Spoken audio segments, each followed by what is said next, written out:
కోరుకుంటూ అదేవిధంగా కామ్రేడ్ నాగన్న ఏ ఆశయం కోసం అయితే పనిచేశాడు తన చిన్న వయసులోనే ఒక నిర్పేద కుటుంబమైన కలిగిన కార్మిక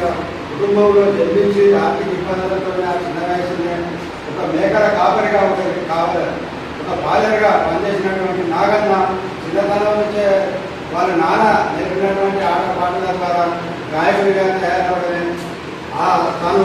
అనేక గాయాలు పాడుతున్న తరుణంలోనే చిన్న గ్రామం ఖమ్మం జిల్లా జిల్లాపాలెం మండలంలో ఒక చిన్న మారుమూల గ్రామం రాజారామ పల్లెటూరులో ఒక 2-3 తరగతులు ఉన్నటువంటి తల్లిదండ్రులు ఆ 2 తరగతులను చదువుకొని ఒక బాల్యకాలం చేసుకుంటూ తన అనేక గాయాలు పాడుకుంటూ ఈ విప్లవ వైపు ఆకర్షితమైన తరుణంలోనే 1972-73లోనే నాకు జాతీయ తెలుసుకోవడం శ్రీపాద చేయాలి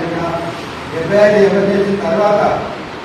ఆమె రామ్నాథ్ గారు శ్రీపాద చేయాలి కానీ రాజయ్య గారు అందరూ ఎమర్జెన్సీలో చనిపోవడంతో నాకన్నా చలిచిపోయి వెంటనే 75 కన్నా ముందే కనుగొని నేను కూడా కుటుంబంలో పనిచేస్తా నేను కూడా ఆదర్శంగా పాటలు పాడుతూ అన్ని కార్యకర్తగా ఖమ్మం టౌన్కు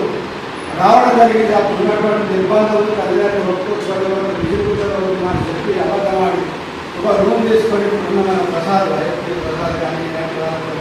రూమ్ తీసుకొని పూర్తి కాలం కార్యకర్తగా పనిచేసి ఆనాటి నుంచి నేటి వరకు తన చనిపోయే వారికంటే మన 3 తారీఖు వరకు కూడా నాగన్న పాటలు పాడుతుంటే ఉత్తర ప్రజాస్వామ్య వ్యక్తుల సమాజం జరగాలని పాడుతూ అమరత్వం పొందడం నాగన్న ఆశయాలను కూడా ఈ సందర్భంగా ముందుకు తీసుకోవాలని తెలియజేస్తూ రేపు 11 తారీఖు నాడు ఢిల్లీలో జరిగే 17 సభలకు అందరూ అధిక సంఖ్యలో రావాలి విజయవంతం చేయాలని